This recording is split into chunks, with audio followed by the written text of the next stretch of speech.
Хвала Аллаху, Господу миров. Я свидетельствую, что нет божества достойного поклонения, кроме Аллаха, и что наш господин Мухаммад – его раб и посланник. О Аллах, благослови и приветствуй миром нашего господина и любимца Мухаммада, его семью и сподвижников. О рабы Аллаха, я завещаю вам и своей грешной душе бояться Всевышнего Аллаха. Бойтесь же его и повинуйтесь ему, ведь поистине Аллах с теми, кто богобоязнен и кто творит добро.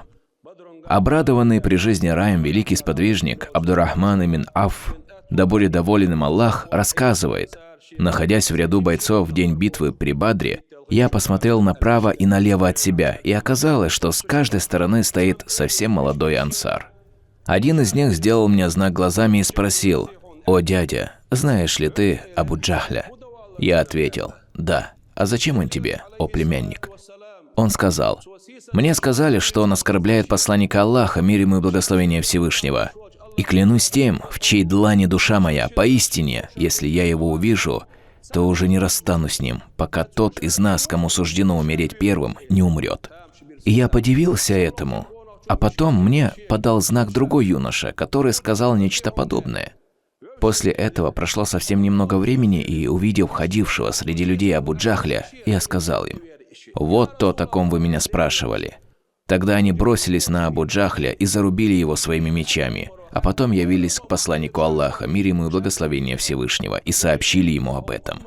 Он спросил: «Кто из вас убил его?» И каждый из них сказал: «Его убил я». Абу Джахль – фараон этой общины, и убившими его были молодые ансары. А теперь посмотрите на мудрость и здравое суждение посланника Аллаха, мир ему и благословение Всевышнего. Когда каждый из юношей присвоил себе убийство Абу Джахля, он спросил их: «А вытерли ли вы свои мечи?» Они сказали: «Нет».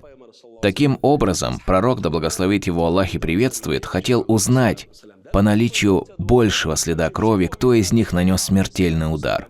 Он обнаружил у одного из них следы крови побольше, но чтобы не расстраивать другого, он сказал им: «Вы оба убили его». Юношей звали Муаз ибн Афра и Муаз ибн Амр ибн Аль-Джамух. Данный рассказ указывает на то, что помощник религии Аллаха не обязательно должен быть взрослым и сильного телосложения человек. Важнее то, чтобы Всевышний Аллах привил тебе любовь и преданность религии с твоих ранних лет. Пусть Господь миров не лишит нас, молодых мусульман, для защиты своей религии и Родины, и пусть Всевышний унизит и уничтожит врагов ислама.